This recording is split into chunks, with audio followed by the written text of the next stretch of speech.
मी उत्तम शेवडे, बहुजन समाज पार्टीचा महाराष्ट्राचा मीडिया इन्चार्ज आहे। माझ्या हातात भारतीय संविधान आहे। या संविधानानं सर्वांना समान हक्क अधिकार दिलेले आहेत, परंतु या संविधानानं दिलेले अनुसूचित जाती जमाती ओबीसींना दिलेले हक्क हे मात्र प्रस्थापित सरकार नाकारते आहे।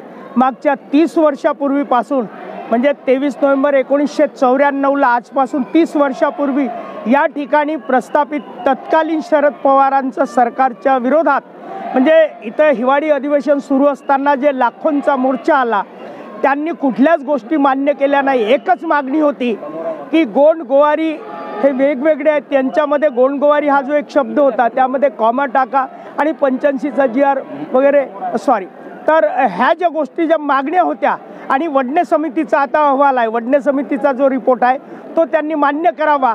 या पद्धतीच्या ज्या मागण्या अनेक वर्षापासून ज्या सुरू होत्या त्या त्यांनी मान्य केलेल्या नाही आणि 114 शहीद गोवारींना शहीद केलं।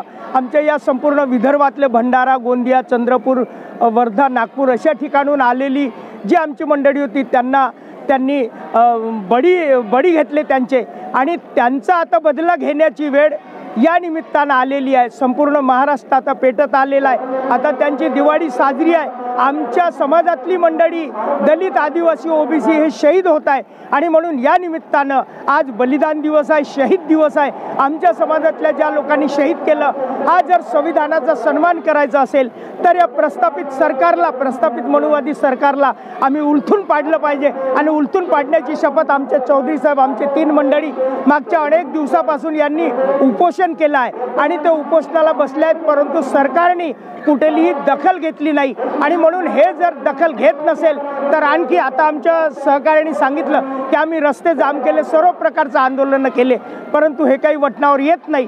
पुन्हा आपण या सरकारला वेठीस आणण्यासाठी येत्या अधिवेशनात आपण आपली ताकद दाखवली पाहिजे, एवढं मी या प्रसंगी बोलतो। आणि अनुसूचित जातीसोबत, अनुसूचित जमातीसोबतच, आदिवासीसोबतच अनुसूचित जातीची मंडळी आणि आम्ही आधीपासून आजही आम्ही अभिवादन करायला इथे आलेलो आहोत आणि भारतीय संविधानाच्या रक्षणासाठी आपण सर्वांनी सोबत राहावं, साथ द्यावी आणि आदिवासी समाज हा मूळ निवासी आहे आणि हा संविधानाचं रक्षण आहे, म्हणून आम्ही या निमित्तानं विनंती करतो। धन्यवाद। जय भगवान बिरसा मुंडा की विजय सो, शहीद गोंडगोवारी अमर रहे।